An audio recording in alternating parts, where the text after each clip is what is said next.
So, everyone has that weapon or weapons that they just hate religiously in TF2. Some people hate the Machina because they think body shots are incredibly cheap ways for snipers to kill people.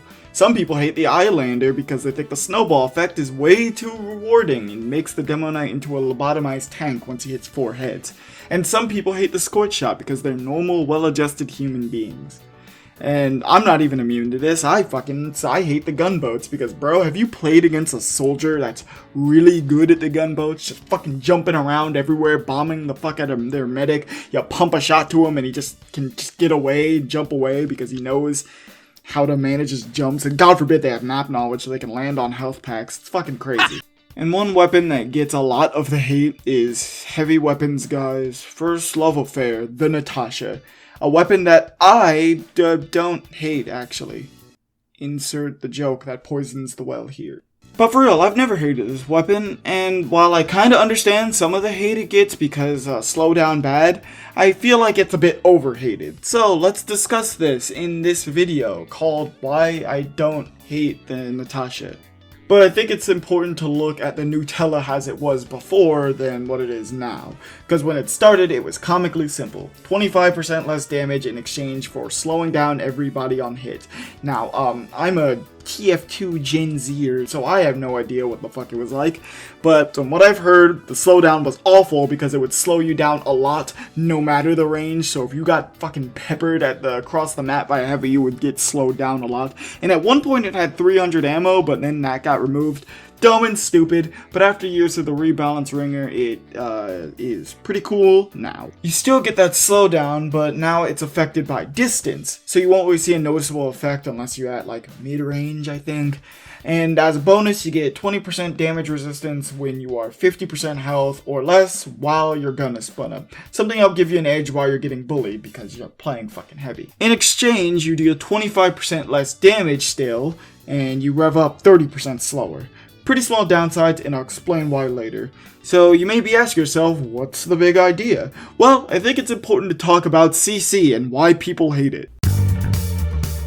CC, a shortened version of crowd control, ooh, gamer talk, ooh, spooky, is basically anything that can manipulate enemy gamer movement, like knockback, stuns, or in the Nutmeg's case, slowdown.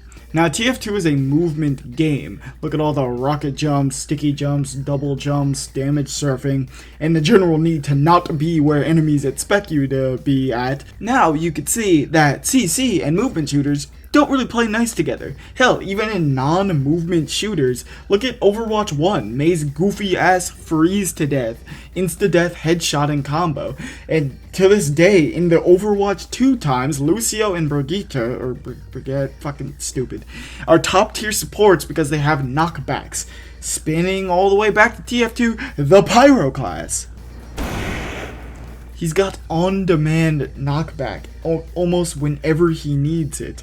So, whether you're a movement shooter or a fucking first-person shooter MOBA game like Overwatch 2, CC is incredibly important and should be used sparingly with designing characters. And even then, you have to accept that when a character has a CC move, people will always hate it because players hate being out of control of their own actions and movement.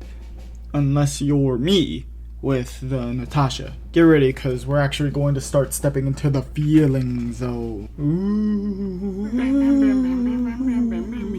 The feeling zone, where subjectivity can be used as a shield to defend against all criticism. Wah. I'm done with this bit now.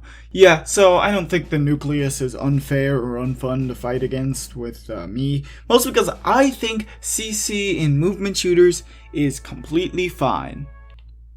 For tank characters, allow me to elaborate. Tanks in most class-based games are slower than their damage or supportive compatriots.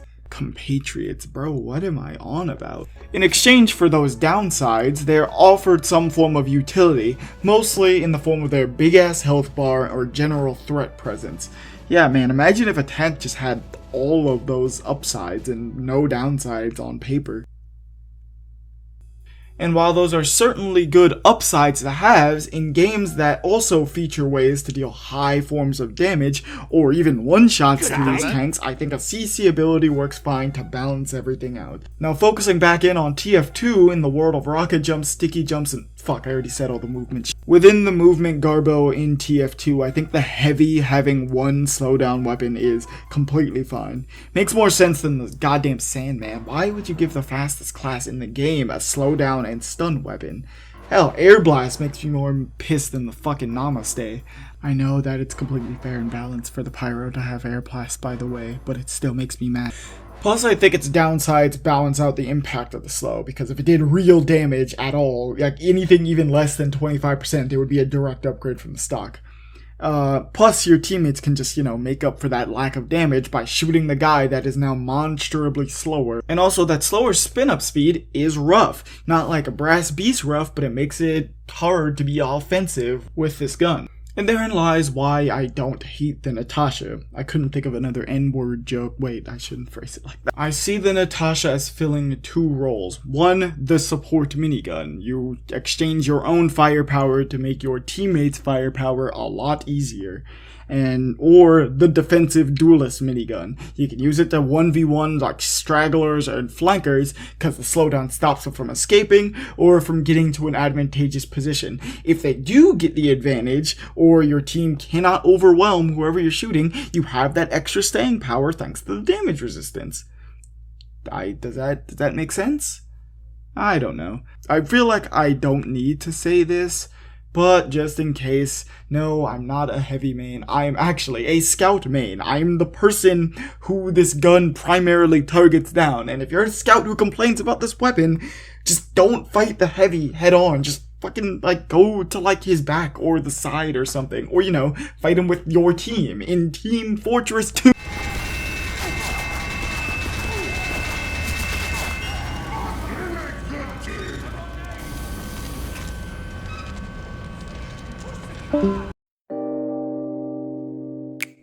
Hey guys, 3 things. 1, sorry if the audio sounds like shit from a butt. I don't have my full audio set up because I'm lazy. 2, I'm gonna do outros like this from now on where I record it once I'm done editing and the video is about to be published, so it feels more closer to the time thingy or whatever. Especially since when I normally record the outros once I'm done, I actually record the audio once all that speaking is done. So, and usually what I want to say changes from then to now.